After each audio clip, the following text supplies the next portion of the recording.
Welcome to Mindset Mastery Moments, the best growth mindset podcast recognized by Million Podcasts and ranked as a top mindset podcast by FeedSpot. We're proud to be in the top 1% on Listen Notes. Join Dr. Alisa Whyte as we explore powerful insights and strategies to elevate your mindset. Let's dive in. Hello, disruptors, and welcome back to another awesome episode of Mindset Master Moments. I'm your host, of course, Dr. Alisa Whyte, the number one mindset disruptor. Today's conversation is going to hit your mind and your spirit in a way that honestly, we don't get enough of in this generation. Because let's be real, life's. Storms don't schedule themselves, and too many people are drowning quietly behind polished smiles. I've done it, so I know, and I can actually tell now when people are doing it, which is weird. But my guest today, she came to shine light into that darkness with boldness, clarity, and the kind of wisdom that's shaking the table for her generation. I'm talking about Miss Andelina Grossi, writer, psychology student at Michigan State, and the author of a phenomenal book that's called Sanity in the Storm, a book that reads like a lifeline for anyone battling anxiety, depression, or emotional overwhelm. She is one of the young leaders pushing the mental health and fate conversation. What a formula! Into a new lane, a lane where honesty, theology, and real psychological insight meet. It's a bridge that is fresh, it's new, but so well needed, not just for her generation, but for mine too. And she's doing it with a level of courage and purpose that honestly, most of us adults haven't even mastered yet. So buckle up. This is going to be rich. I am speaking about the most gorgeous, beautiful, and driven Andelina Storm Grossi. Andelina, we want to welcome you to Mindset Mastery Moments. Just tell us in your own words who you are, what you do, and why you do it. Thank you so much. I couldn't be more excited to be here. I've been counting down the days till we got to have this conversation. I'm so Um, honored. I'm so excited. I'm so honored. So I am 20. We'll be 21 in March, so still a Wow. little young. Um, but Yes. but I feel like the things I've gone through and the trials and the struggles I've had have led me exactly where I am today. And I'm really excited to be able to share a bit of my story today and why I decided to write my book and start my podcast. So I'm excited to get into it.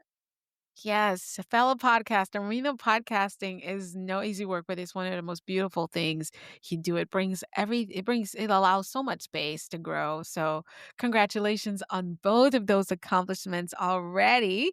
Like I was telling her before we got on recording, hit record, is that she is already trailblazing in a space that many of us have just entered into a little in the mid part of our lives. So she is definitely going to be one of those catalysts that I can sit back when I'm a little older and she's leading us. And this is what we need more of you, right?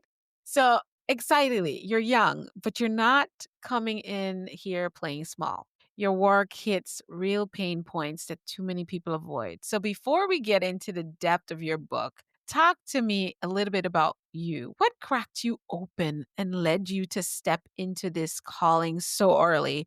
Writing, studying psychology, and building a movement around faith and mental health. Yeah. So growing up, I experienced a bit of like death young. I watched my grandpa like die in hospice.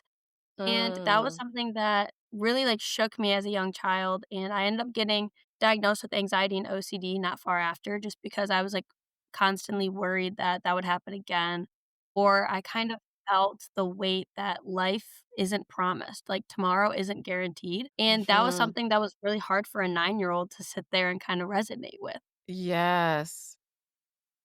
So, from that moment, I kind of turned to God in hopes to find some sort of like hope and peace in this world Mhm. because if I can't guarantee that tomorrow's going to be okay, I needed something that made me feel like if I had that in my back pocket as a weapon, tomorrow would be more manageable.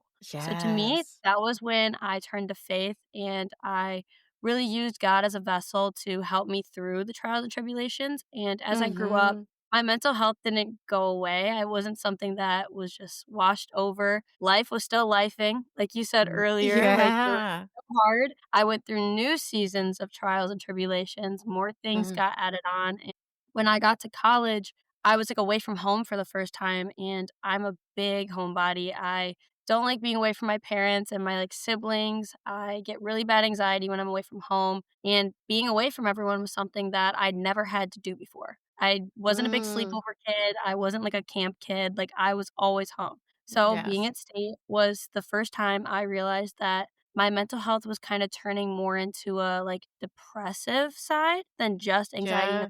and that was something Wow. I didn't know how to deal with because I grew up with Mm. anxiety, so I felt like, "Oh, I know how to deal with this," but then when I got depression, I was like, "How do I deal with this?" Like, this makes it feel like life is hopeless. Like, this makes me feel like there's no point anymore, and there was just so much pain in that. In my sophomore year, because 'cause I'm a junior now, so my sophomore year is a little over a year ago, one of my friends from high school died by suicide. He, Mm.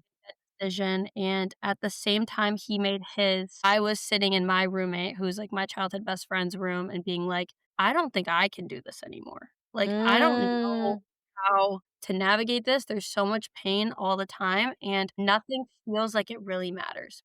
So, after my friend, died by suicide was when it was a really big eye-opening experience for me. I realized I needed to change my major to psychology and be the reason people know that there is a way out and that we can turn this pain into something purposeful because life is hard and it's not gonna get much easier, but if we grab hold of it and make it our own, then, like, that's when we're gonna see results instead of just constantly being upset and miserable, and that was kinda how my story started because I realized that if I have these feelings, I am called to make sure people know they are not alone, and they know that Mm. it is okay to feel that way, and there's ways to make that better. Ooh, I love it. And that moved you into your calling and you Mhm. became strategic and you're building this movement. So Yeah. let's talk about that because I love your mix of ministry, mindset, and mission. That is the essence of how I function. I don't, no matter what you do, you're going to take me back to my foundation, which is my faith in God.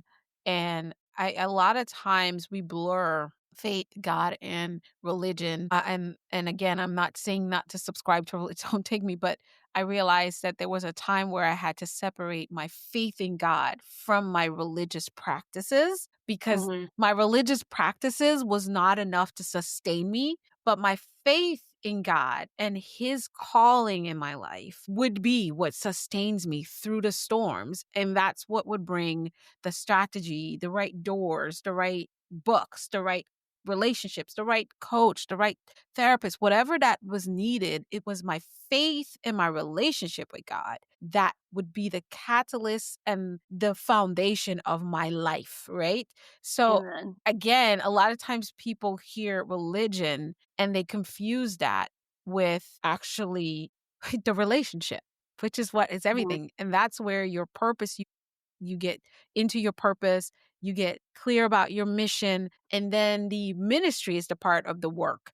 And that's where mindset and strategy come in. So you didn't just write a book, you're building a brand, a message, and a movement around your faith and the strategy of using mental health. Walk us through that moment when you determined, because you said it so boldly, what did you do next? My pain isn't just something I survive, it's something I'm supposed to build with. How did you show us the strategy of how you turn deeply personal journey into something just sustainable and scalable? What was that like? Yeah, so it was, I'd be lying if I said it was something that was really easy and one day I woke up and was like, "This is exactly what should happen," and that's what I did because Like God that's just not. opened up your roof and said, Adelina, here's what you're going to do and how you're going to do Yes, it. No, that doesn't exactly, and happen. then everything just came easy, like, that was not what it looked like at all, which I am so appreciative now because if I wouldn't have been going through so much while I was trying to move forward, I wouldn't have learned half of the things that give me, like, the Mm, boldness and the courage to do what I'm doing now. Because if I didn't hit wow. rock bottom, I wouldn't have known that, like, little Coming up bumps in is the road possible. I can come over. Like, yes, Yeah. like it was definitely something that needed to happen. It was not the most Yeah. ideal thing in the moment, but Right. when so it was last October was when everything kind of hit the fan, and I'm like, "What is going on? Like, Wow. life is scary, like, life is hard." So I after that, I was like, "What can I do?" Like, I know that at first I was like, "I wanna be a dentist like my dad." My dad's a dentist, and I was like, "I wanna be Mhm. just like him." But I'm like, God is telling me and has always told me to do something with mental health. I've Yeah. always felt like people need something, especially in, like, my generation with, like, social media and everything that happened with So COVID much. and stuff, like, we need more voices that are telling us that there's a First of crisis, all, you're and not alone. I'm yes, there. I feel I'm going through, but here's how I'm winning. Here's how I'm able right. to overcome it, even just moment by moment. Yes, Yes, exactly. definitely. So, I was like, "How am I doing this? Like, what should I do? Like, what would be the most impactful way to go about this?" And I'm wrestling. Like, I'm in my Bible every day being like, "God, give me the answer," and he's like, "Not." And I'm like, "Help," and he's like, Where "Not." It's like, "Okay, like, where are you?" Like, "Why aren't you responding to me?" Like, I'm trying to do something fruitful, and I feel like there's no fruit, but I needed that season, that dry season, to realize that even when I can't hear God, the faith is the most important part because you can't always hear Yes. him or see him, and I needed to wrestle with that to understand how to help people going through something similar. So, eventually Mm. took me a few months, but eventually, my dad and I were on the phone, and I had found out about 4 other people that were, like, connected to someone I was connected with, but I didn't know directly that had also died by suicide. And I was like, "Dad, like, what do I do? Like, I really need help these people, but I don't know how." And my dad's like, Mm. "Lena, like, you've always enjoyed writing. Like, why don't you write a book?" And I was like, Mm. "Write a book? Like, what I even write it about? Like, what are you talking Exactly. write a book?" I was like, "I don't know what I read about." My dad's like, "Your story. Like, you've gone through so much, like, just sit down and write." And I was like, "Okay, like, we'll see." And a month later, I'm sitting in my room. I have like a chemistry exam the next day, and I just feel this overwhelming desire to sit down and start writing. Start And I writing, was yeah. like, "Ooh, like, okay." So I sit down, I start writing, and I'm like, "I kinda need a little validation. This is what I'm supposed to do." So I'm like praying, and I don't get an immediate answer from God. So I call my dad, and I have a younger sister who goes to the same high school that I went to. And my dad's like, "Someone wants to talk to you," and hands the phone to a teacher, and it's my English teacher when I was in high school. And she also had my friend Vincent who passed away in her class, and I was like, "Oh my gosh, like, Mrs. Evans, guess Wow. what I'm doing? I'm writing a book about." Yeah. Oh, and she was like, "Oh, like, this is exactly what you're supposed to do. I've always told you you're a strong writer, like, da da da." And that's when I realized, I'm like, "Oh my goodness, like, what are the odds my dad was at parent teacher conferences and I didn't know? What are the odds he was across from Mrs. Evans?" Like, so God did give me the answer, like, this is what I'm supposed to be doing. And then Wow. I was going through, like, probably one of the hardest seasons of my life. Like, I didn't feel like I had a good community around me besides, like, my best friend. Like, school was hard. It's, like, winter in Michigan. Like, seasonal depression's at, like, an all-time high. Like, school's hard. But somehow, at the end of every day, the Lord would calm my mind and my heart enough for 1 hour to write a chapter every night before bed. So you were And just that was putting it kinda down. yes, like, that was how the book came. I was failing in everything else in my life besides sitting down and writing every night. Like, that was the only thing I had, like, the peace of mind to do. So Literally sanity in the storm. And yes, the thing is, your parents actually gave you the middle name Storm. yes, yes, but that It is my doesn't middle get name. any more real. It doesn't get any more real. And so Mhm, I feel like the writing is on the wall. This is what you were called to do. And it proves what I tell everyone. Your pain, like it's said so many times, but your pain is always connected to your purpose somehow. Like if you amen, just go there first and then the process, the particular unique process of the pain is usually the way you're going to help people out of their own pain. And it's the process. Because here's the thing, so many of us have witnessed suicide, but the way in which you experience death at 9 years old. So I was actually 28 when I had that heaviness. What you experienced at 9 years old, I was 28 years old when I experienced that sadness and depression about life being short and there's not being enough time and how people just die. Because I lost my aunt who was 68 years old and I had been living in the USA at that time for about 4 years. and it really hurt so heavily. And right around 28 years old, I was losing a family member almost every year. Then my grandfather died at the age I was 34, and my dad died. My uncle died the following year. My dad passed a year after that. I was going through divorce, and like I went what you did at 9, I did at my point is I had this moment between 28 and 34. So you were actually called way sooner to understand loss, life, and storms so quickly. But you said yes to whatever it is. Like, you're like, I'm not going to let this take me out. Because, like you said, you were sitting in the living room when your friend took his own life, and you're feeling like, what's my life? I don't really want to live this way anymore. And you went the opposite of like going down. You were like, it's only up from here. You made a decision. And I tell people, there's that moment when you are in the middle of I can go completely left or I can go completely right. And the reason I say left and right, left is leaving what this moment could lead you to, and right is saying yes to what's right that you can use this moment to. And when you get there, it's up to you. And literally, that's what it is. So you said, how can I become a solution for myself, but also become a solution for others? So I want you to tell us, when you were doing all this while navigating school and life, being part of Gen Z, a generation that honestly carries, to me, like you said earlier, and I agree, more emotional weight than anybody wants to admit. From your perspective, why is your generation's voice so critical in rewriting how we talk about mental health? First, I want to say, like, I'm sorry for your loss, and I'm like, our Thank you. losses. But Yes. going, like, off of, like, the question, I think we're really important in going around mental health because there's always been such a stigma around mental health, and especially in, like, your generation and the generations before that, Yes. it's something that you weren't allowed to talk about. Like, it was Yes. something that came across as, like, weak or vulnerable, and I'm gonna tell, like, whoever's listening right now, like, vulnerability is your strength. Like, that is Come your strength on. because if Yes. you're not talking or doing anything, you're not building proper relationships or proper connections. So honestly, you're holding yourself back if you're not fully confiding in each other because we need community. But the importance of my generation in this is because I look at stigma kind of like the ripple effect of when you like are trying to skip stones on a pond. If you're skipping stones, you get, like the tiny ripple effects and they turn into something like really big. And that could either be something super fruitful and it's honest conversations and it's asking someone if they're okay and it's being there for each other and creating this ripple effect of support and comfort and clarity in these moments. Or it's the ripple effect of stigma of, oh, why are they suffering? Oh, they're kind of being Mm, dramatic. Like, their life isn't that hard. Like, if they have all yes. these great things, why are they upset? Kind of thing. Mm, Or men shouldn't cry.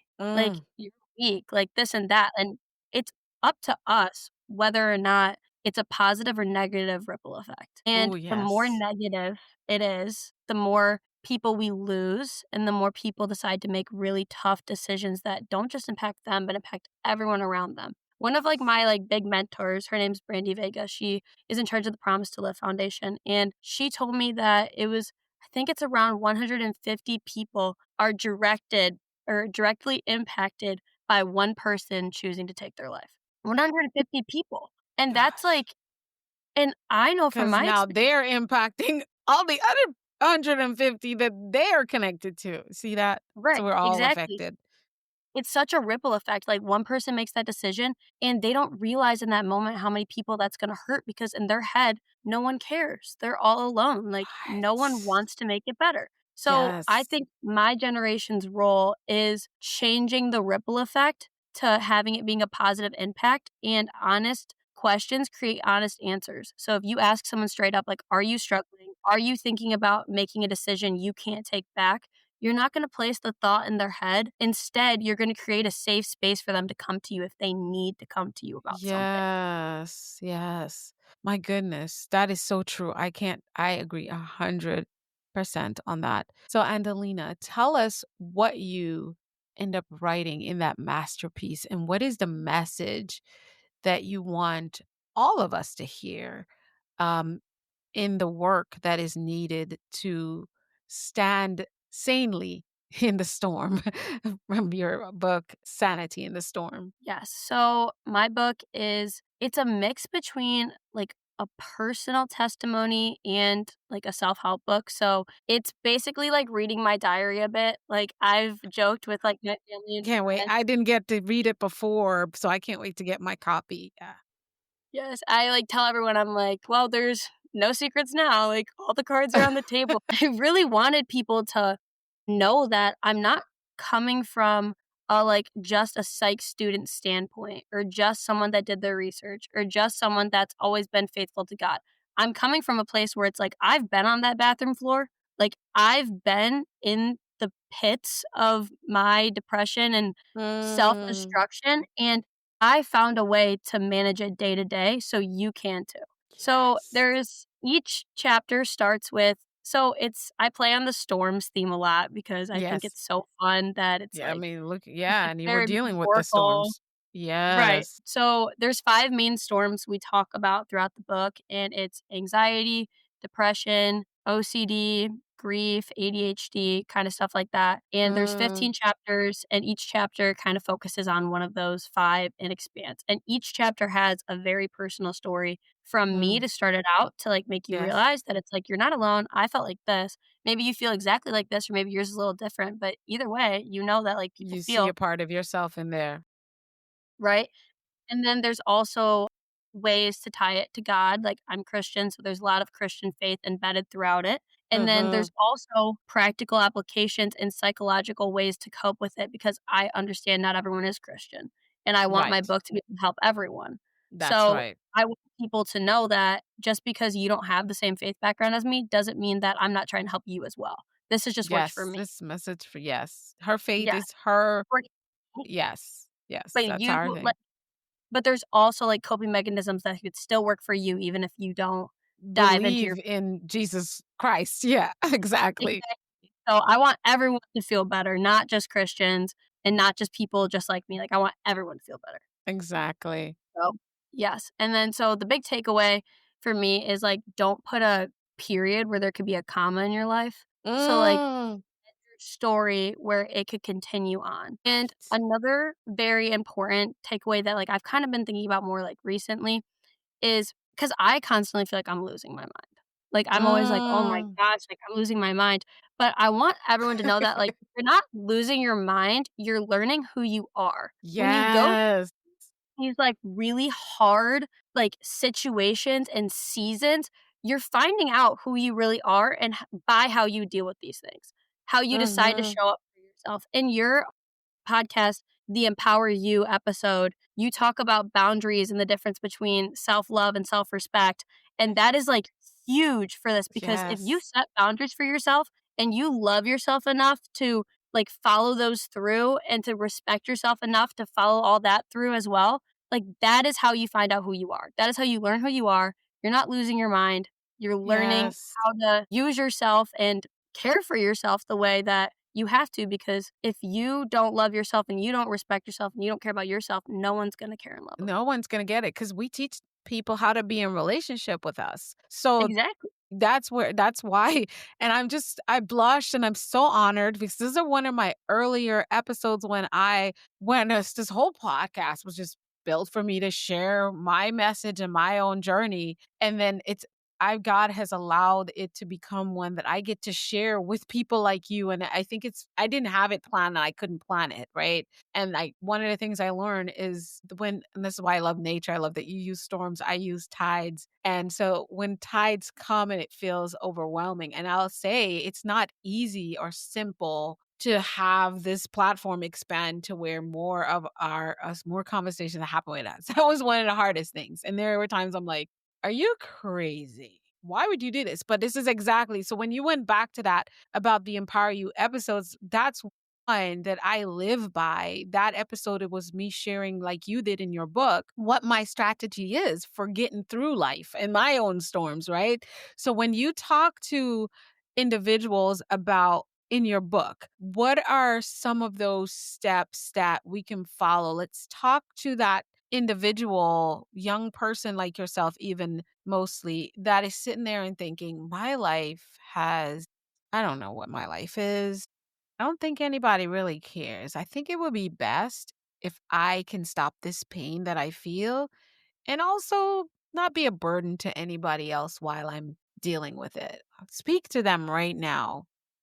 And those methods that you share in the book about getting up and getting through. Yes. So I like to say that there's no correct way to calm your storm. There's just ways that work best for you. So some days getting out of bed is calming that storm. Like some days, if you can just Yes. put both feet on the ground and walk Yes. to the and get a snack, that is calming your storm. And Please tell them because people don't understand. There's people who don't get out of bed for days. exactly. And like that is because their storm is so big and something that so many people can't understand that they need to know that just because they're not the one getting up running a marathon doesn't mean that they aren't calming their storm at the same like level of Yes. someone else that's doing it by Running. challenging themselves. Yes. Come It on. is you versus you. It is not you versus anyone else. And once you Speak. stop seeking validation through, like, everyone else, and you start, like, validating, like, through yourself, kinda like you did say in Empower You, like, that is when you, like, finally find that, like, love and contentment for yourself. Yes. Yes. And I think that is a huge way to calm the storm because there was plenty of times where, like, that was something for me where it's like, "Okay, like, please get up. Like, get out of bed." Yes. That is calming your storm today because I also like to say calming your storm because you're not gonna really cure it. Like, life No. is just a sequence of new storms. You're gonna calm it, and then you're gonna Come get on, into one. girl. You're 20 and you already knew that. I told y'all this girl was winning heavily. She already gets it. Like, I've got people who are in their 50s that I've been trying to tell them there is going to be a storm. You don't control that. You only control you. It's you. Listen, man, we're done. We're going home. Podcast over. If they just get what you just said, like, you're winning. That would be the key to life. And Oh my I god. think the top 5 best ways I calm my storm because I Uh-huh. think people also like to hear, like, "What do you What's do? your Like, how thing? do you do Yeah. How this?" are you doing it? Is Yeah. yes, is I, like, wake up every day, and the first 15 minutes of my day is silent time. I spend time in the Word, so I, like, open my Bible, spend 15 minutes in it praying, whatever. But for someone maybe that isn't spiritual, maybe for you, it's listening to really calm music or Mhm. meditating or Mhm. stretching. Because when was the last Mhm. time you stretched your hips, which hold all the stress in your body? Like, when was the last Ooh. time you, like, took a second and cared for yourself? So I think the first Mm. 15 minutes of your day, like, make or break it. Like, that Like, is that is whatever how whatever brings your soul in alignment with you, do that for the mhm, first 15 is what we're saying. yeah, Yes. 100%. 2 is moving my body. Sometimes it is I don't have any other energy besides to just go on a walk, and then it's like, "Okay, well, you have to go on that walk." Like, you have to go out, Right. smell the flowers, touch some grass, like, go outside. That's a Or it's non-negotiable. lifting. Like, I think whatever it is for you that you enjoy moving your body, maybe it's yoga, maybe it's Pilates, maybe it's lifting, maybe it's running. Whatever it is, Right. I think moving your body is super important for your mental clarity and brain fog and those really hard thoughts. Because if you don't leave, like, the stuffy indoors, you're not really, like, giving yourself the opportunity to grow as much as you could. Like, you gotta get out of the Yes. house. You gotta move. Yes. Like, move Yes. your Oh, body. I love that.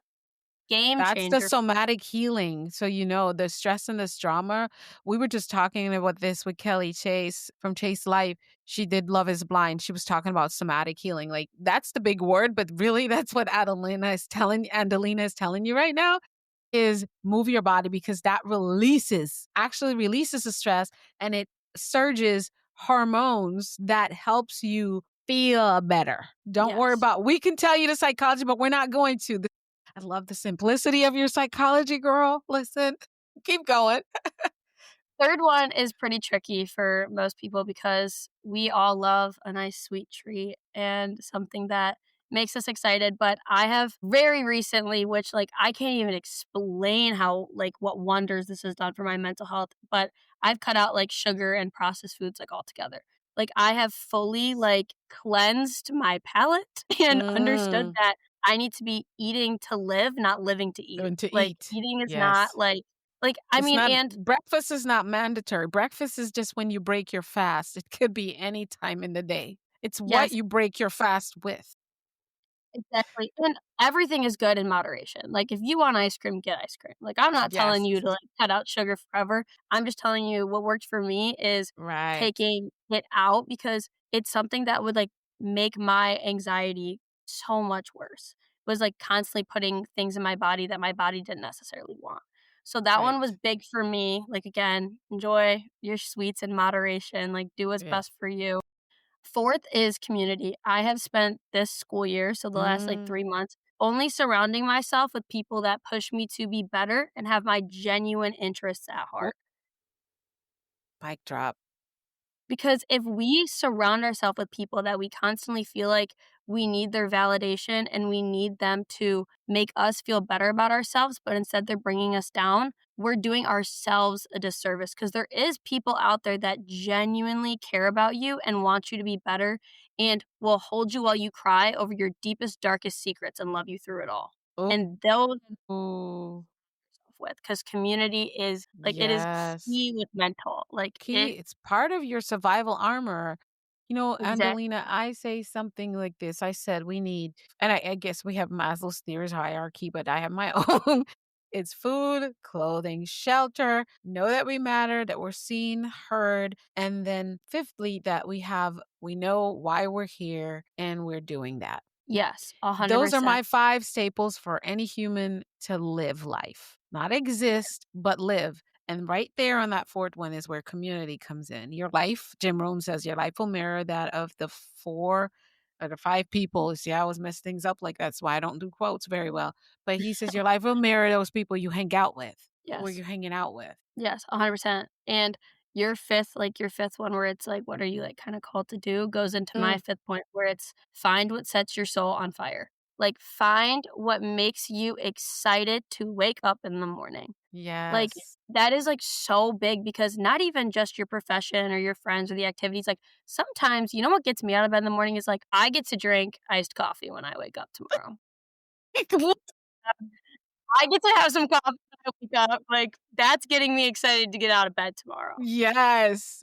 Little things, like, when you are in such a bad space mentally that nothing really matters, it is finding Yeah. the joy in the tiny things to get you through. Ooh, what a wake up call for even me. Like, think about, like or be like, "I'm so excited for after I go to class tomorrow, I get to curl up in the living room with my roommates and, like, watch our show." Girl, I can't wait to go home at the end of my workday. Yes, like, it's the little things that get us through because if we constantly look at the big picture and it's like, "This is, like, what I have to do and what's next and what am I doing and how am I getting there?" We're missing, It makes you like, so much life. overwhelmed and angry Yes, and resistant.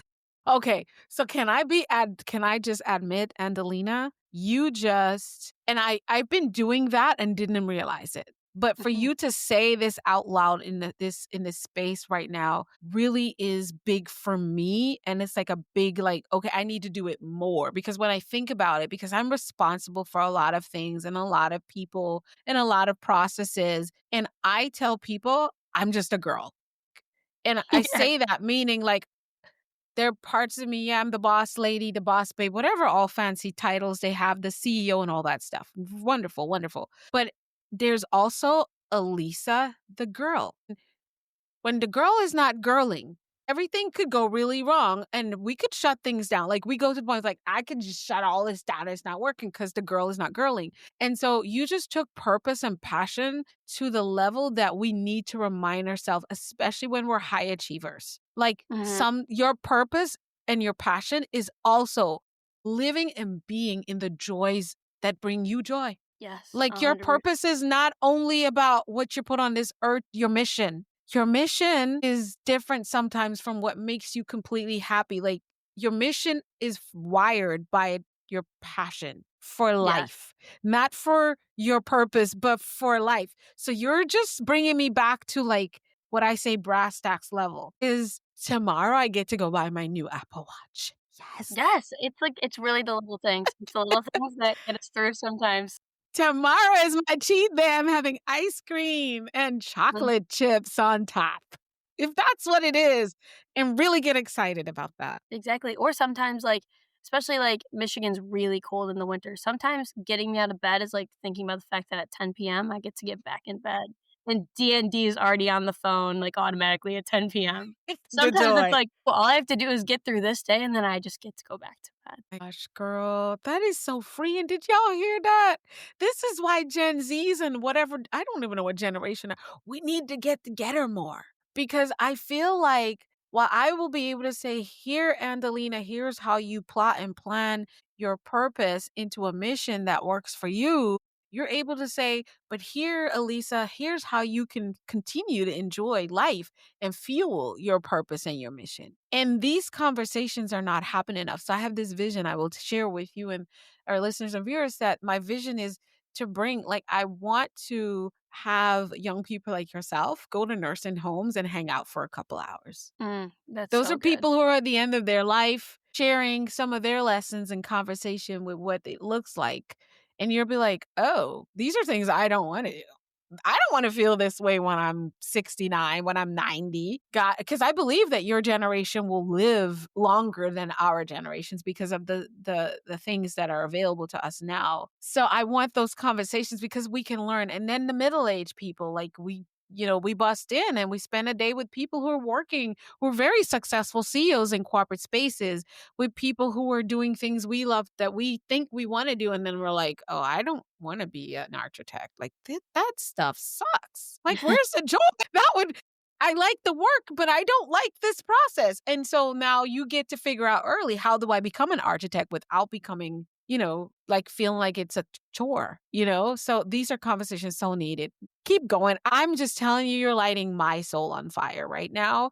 And you're healing parts of me I didn't know was hurting. I really, like, appreciate that, like, beyond anything you could know, like, that means, like, the absolute world, and you just challenged me because I, like, feel like I'm always so excited to, like, help children and, like, kids my age, and I've never thought about the fact that, like, I should probably be going and sitting in a nursing home. So, now, my poor roommates, I'm gonna walk downstairs after this and be like, Like, let's "Guys, go to nursing. let's we're going to the nursing home, okay?"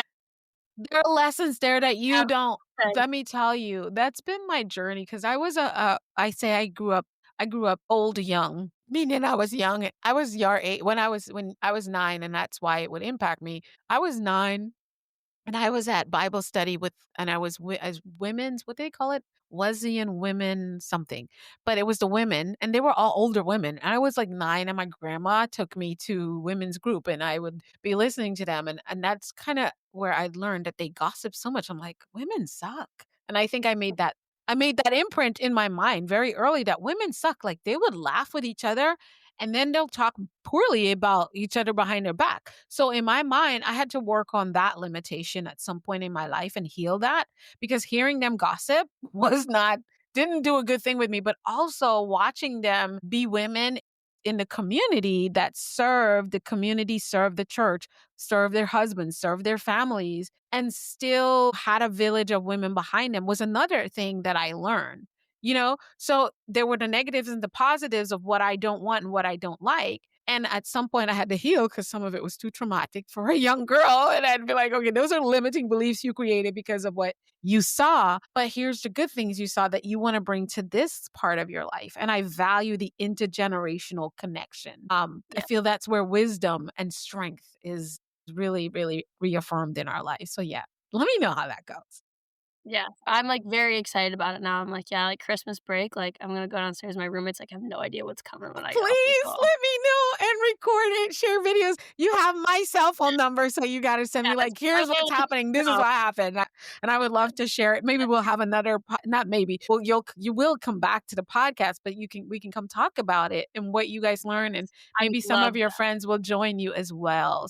Because this is a vision I have. Like I did, Mindset Mastery Moments 360, and it's a nonprofit, and that's part of the vision for mindset changing is that intergenerational thing, especially for women, like women doing it and then men doing it, and then we cross section, like then we do it just men and women, girl and boy, where we just interact from that level of sharing our view of the world, literally just our view of the world and our experiences. Lessons will be learned. Because here's the Yes. thing I go by: some things are thought and some things are caught. There are things that you can Mhm. learn from reading the book that might be teachables that they get from you. And then there are things that we go to college and we're thought. But while we're on the college campus, those are the things we're catching. And those sometimes lessons are more impactful in our lives than the actual lesson itself. So let me step away So and give you back the mic. Yeah. no, I, like, completely agree with that. I think that is so, like, meaningful and fruitful, and I completely agree. I couldn't even tell you most of the things I learned in my, like, prereqs at Michigan State and, like, Mm, those kind of things, but I could tell you, like, in grave detail about the ways, like, I've been shaped as, like, a person here, or the mm, hard things I've had to go through that have, like, changed my life, or the bumps with friendships, relationships, like, whatever it was that really shaped me. So I do think college is, like, or, like, this time in my life, I guess, like, early 20s is, like, a very important time, but not mm. necessarily because of those The classes that I degree have to, in like, the class. and take notes in, but Ah. because of the life I have to experience here, because when you first take that step away from the house you grew up in is when you realize what the outside world is really like. That's when the rubber hits the road, and now the grazing and the formatting of that rubber, of that tire is forming. It's I say our life is like a puzzle piece, and so we have all the puzzle pieces when we come in the world. I say we're perfect, whole, and complete as God created us to be, but those puzzle pieces are on that table. It's Yes. the fitting them together is where the work is, and that's the journey, and that's what I think creates the storms. What the storms Yes. become is trying to bring them the pieces together. Yeah, Yes. yeah. I love how we just both use so many metaphors, like, really, like, itch it like a good part of my brain. I'm like, "Yeah, the puzzle, like, that's really good. I'm gonna use that." You can, you I can. That's love what we're that. here for, to empower each other's journey because we're all on a mission. We're all on the same mission, technically, when you Mhm. look at it, is to really bring healing, wholeness. And I tell people peace in the world because if people are at peace with themselves, do you know what humanity looks like? So for me, it's that one heart, one soul, one mindset at a time that our messages get to go to. And every time the light bulb comes on and people are able to, like you said, just get up, just get up. Sometimes it's the physical getting up and it's the proverbial getting up. Like, I want more.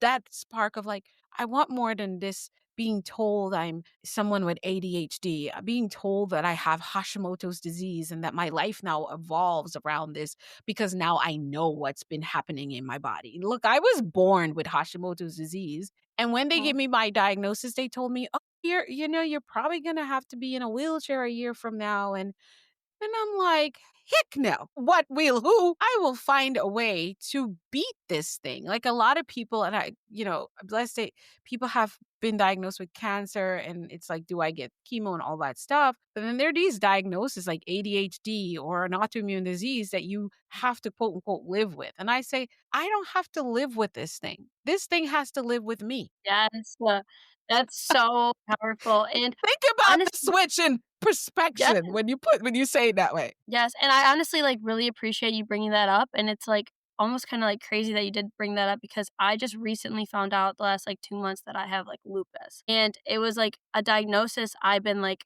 waiting to know what was wrong with me for, like, 3 years, and, like, no one's figured it out, and then finally it was the diagnosis, and they're like, "Alright, well, now the rest of your life you're gonna be on medicine," and I'm like, "No, I'm not." Like, I'm just gonna cut out sugar and processed foods and eat, like, animal-based diet and see if that works first. Like, you're not gonna just, like, throw medicine at me and be like, "You have to do this the rest of your life." I'm like, "No." That's what Like, worked for me. "I got this." Like, "Don't My worry." weight, I was over 200 pounds, and the doctors told me there's no way with this disease because lupus and Hashimoto's are like first cousins. And when Yeah, they're they pretty similar. diagnosed me with Hashimoto's, they said that I was at that time, and I didn't retest, like just one marker off from saying you have lupus as well. So I go through flare ups and all that. And I tell you what, I know people who suffer with the same disease and their life is very different from mine. I live life. What people might think I live cautiously,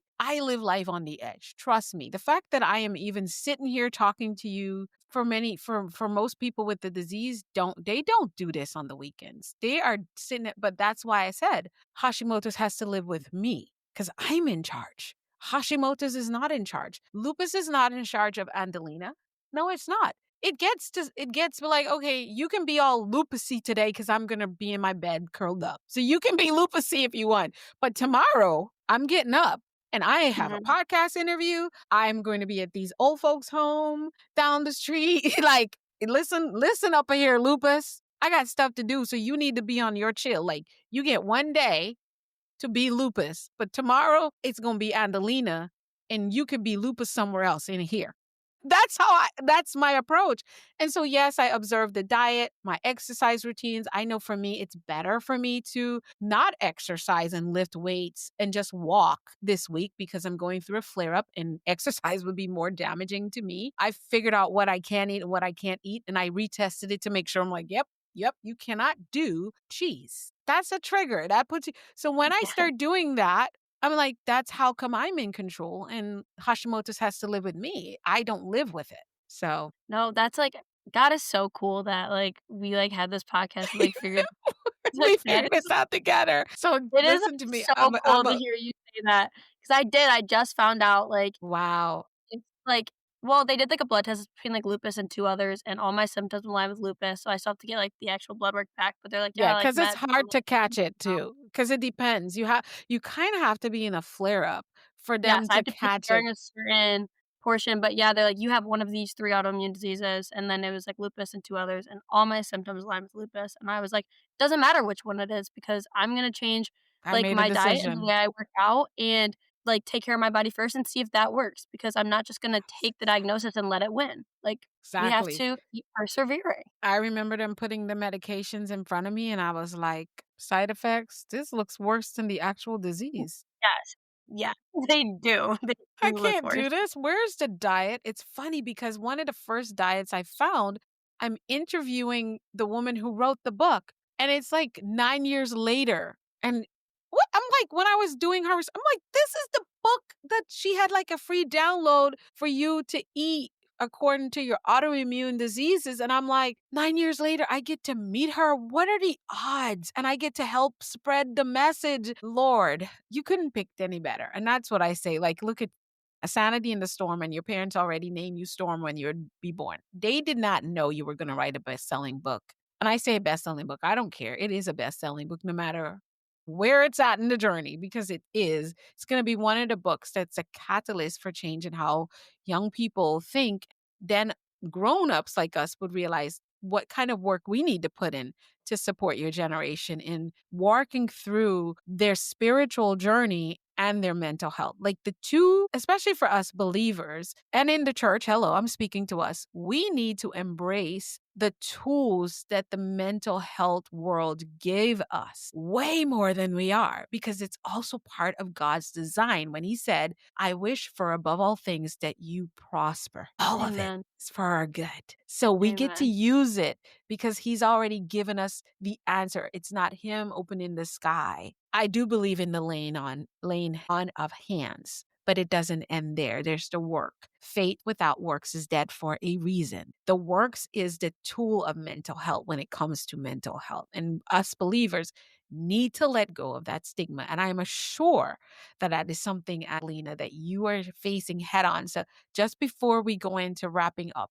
tell me, what has it looked like being a Christian, Gen Z, that is standing on your faith, but also standing on mental health? What are those two worlds? How are they coming together for you? So at first, it was I definitely had to like really pray on the verse, like, they're going to hate you because they first hated me. That like Jesus kind of says throughout the Gospels, because there is a lot of people that because they know I like believe in Jesus, they like automatically just don't really care what I say. And they Mm, have like a negative connotation because they had a negative experience with the church. So right. kind of like ping ponging back to what you were saying at the beginning, that faith and religion aren't necessarily like the same thing, and that our relationship with the Lord is what's like important. So to me, it Yes. was a lot of explaining my faith and like my journey with the Lord to get people to kind of more understand where I was coming from, and not that I Right. was coming Not from your a religion. religious point of view that like hurt them.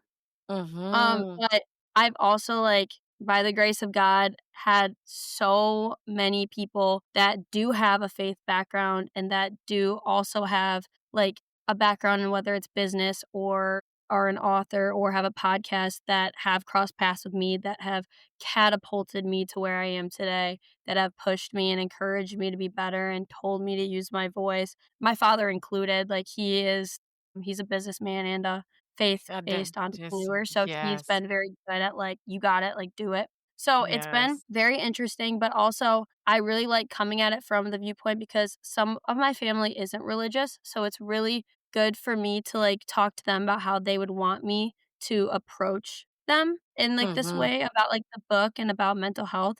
Because now I mhm, also have the advantage of knowing how a non-believer or someone that's new in their faith would also like mm, to be, like, brought in or how to, like, explain to them what my mission is. So, mhm. it's been very fruitful, I've been beyond blessed, and I've gotten way more people excited for me and excited And for the those book are to come against out, you. and Yeah, people that, like, are, like I wouldn't say, like, haters, but people that, like, don't necessarily encourage agree. it as much. Yeah. But overall, like, very blessed to be where I am right now and continuing to take whatever tips and advice anyone gives me to better serve everyone. So Exactly. And I definitely, we have a community for our guests that the emails are going to be going out in the upcoming week to invite you. So there's so many other more podcasts in our community and opportunities for you to speak. I just can't wait. We usually have a youth event in August. So hopefully next year you can be one of our featured keynotes. that We're would be wanting to have that, yeah, live here in Arizona. So I can't wait to see what you're gonna do with this message. Is absolutely powerful. But as we wrap up, our listeners need a moment of impact with just you. It's Mindset Bites to go. So it's where you speak directly to individuals who are going through the storm right now. We're overwhelmed, numb, performing strength is low even, but internally they seem like they're okay, but they're falling apart on the inside. I'm going to step away from the microphone and the camera, and it's going to be you and our listeners and viewers. Here we go. So, before we go, I just want to encourage you all to know that you are not alone, that God's not done with you. Kind of how we mentioned earlier, don't put a period where there's a comma in your life. And I also would like to shine a light on somewhere in the Bible. So, in Mark, we talk about Jesus calming the storm, but it's important to know that Jesus led the disciples to the storm before he calmed it. That was a part of his plan. He was the one that wanted the disciples to go out and he knew the storm was coming. So, no matter what the storm is in your life, know that God has a plan to get you through it and know that you're not alone and that you can always reach out to me or reach out to like your community and tell them what you're going through because we want to make that positive ripple effect of change. Thank you guys so much for listening today. I had a great time. There I go. I was like, oh, I'm trying to get back. I get so excited. Oh my goodness. Thank you so much, Andelina, for being here with us. So we want to know where we get a copy of your book and connect with you and tap in. And of course, you all know you're going to have all the links here. But what's your favorite way for us to connect with you? So my Instagram is andelina.storm. So it's ANDELINA storm. And my book is in the very tail end of the publishing process and it'll be on Amazon the very beginning of January. So Yes. new year, new you. Go grab a Yes. book to help you make 2026 your year. And also check out my podcast, Peace in the Storm, on anywhere you can listen to a podcast. Yes, and it will be in our pod roll as well, so you won't have to go digging for it. The link will be in the description. And then also it will be one of Mindset Master Moments, one of our favorite podcasts to listen to because I just started listening to it yesterday. And she brings even more vulnerability, honesty, and transformational techniques and tools on how you can literally find peace in your own storm and live the life that God has created you for. This has been so powerful. I am super proud of you, genuinely, genuinely proud of you. Your generation is absolutely rewriting the narratives and you are leading it. You're out here leading with that courage and that clarity and being honest about the moments when you're not clear and you don't even want to, but you get up and do it anyway because that's what you found ways to do it. So I am going to say to us, family, all the links will be in the show notes. Don't skip out on giving her a follow and send her a DM and let her know you heard her on Mindset Master Moments and that you resonate with the work she's doing, and any way that you can find to create opportunities for her voice and message to go forward, do that as well. Today has been just super awesome. Storm, listen, I'm calling you by your middle name, Andelina Storm Grossi, powerful woman. Thank you for sharing with us and thank you for being here. Thank you so much for having me. This was so much fun. It is, and I can't wait to do it again and figure out what when you get over to some of the other projects, we'd love to hear about it. And then when the book comes out in January, we will have another episode again, just talking Yes, about I would getting love into that. more of what you talk about, because then I'll be able to read it as well. Thank you so much, and I'll let you know how the nursing home goes. I'm Yes, I really will, so that we can start. That will be just a movement that you kick off, and that's one of my vision. It's like I have so many visions and things, but I can't do it. So once you do it, we will use that as a tool to inspire the other young people. We have a movement of over 1,000 young people across the globe. And when you start doing that, we're definitely going to use that to inspire them to get going with it and get that part of the vision going. So thank you for saying yes to that. And I know you will do it no matter how soon or how long it takes, you'll get to it. I have a feeling it's going to be sooner or later. And you're already healed, perfect, whole, and complete. Any of those diagnoses will not change you because, my dear sister, it has to live with you and you not live with it. Yeah, I love that. Like, I've learned so much from our podcast today. Like, you are incredible. Anytime. I'm just a text away, literally. Just text me and we can get a call, girl. You're stuck with me. Everybody who comes to this podcast knows that you don't just get away from me. It's we were brought together for a purpose and we're not going to leave earth without fulfilling whatever that is. And a lot of times like you simply said, it's not about the stage or the platforms. Sometimes it's just us and our connection, how we can really just empower each other on our own journeys. Thank you Amen. again. Oh, disruptors, keep mastering your mindset. Think, speak, do become. And you tune in for more with Andelina Storm Grossi. You can find her in Peace in the Storm, and she'll be back here with us soon. Bye now.